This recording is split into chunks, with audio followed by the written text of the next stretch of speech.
Assalamualaikum warahmatullahi wabarakatuh. Alhamdulillahirabbil alamin. Wassalatu wassalamu ala asyrofil anbiya'i wal mursalin sayyidina maulana Muhammadin wa ala alihi wa sahbihi ajmain. Baiklah, pada kesempatan kali ini tadi kami berdiskusi, diberi pembelajaran oleh Bapak Priyanggo Kusuma dengan mata kuliah pengolahan data kuantitatif dan kualitatif. Ada beberapa penjabaran yang telah diberikan oleh Bapak Priyanggo terkait dengan etika penelitian dan integritas akademik.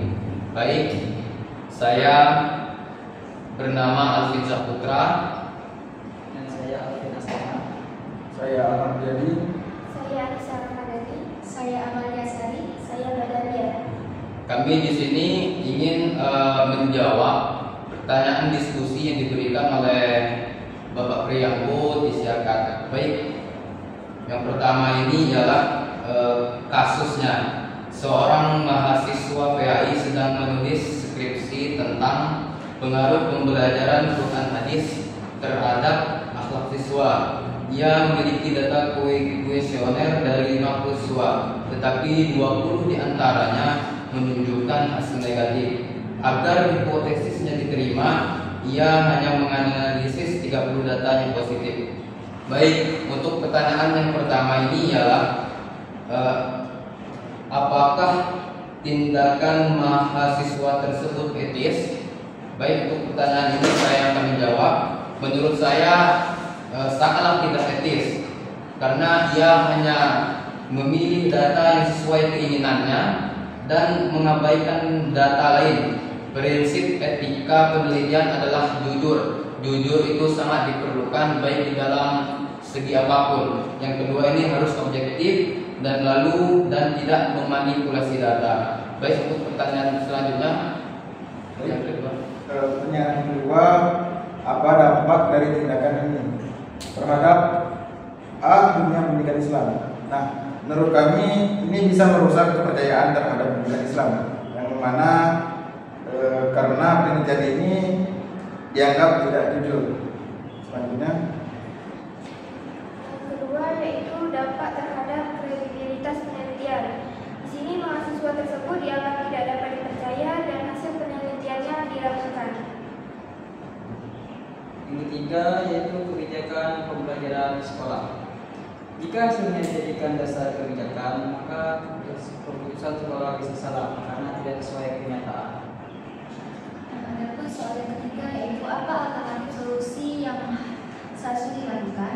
Nah, jawabannya mahasiswa sebaliknya tetap menganalisis semua data, baik yang positif maupun yang negatif, karena hasil yang berbeda dari hipotetis tetap bisa dimanfaatkan karena menunjukkan hasil yang kenyataan yang sebenarnya.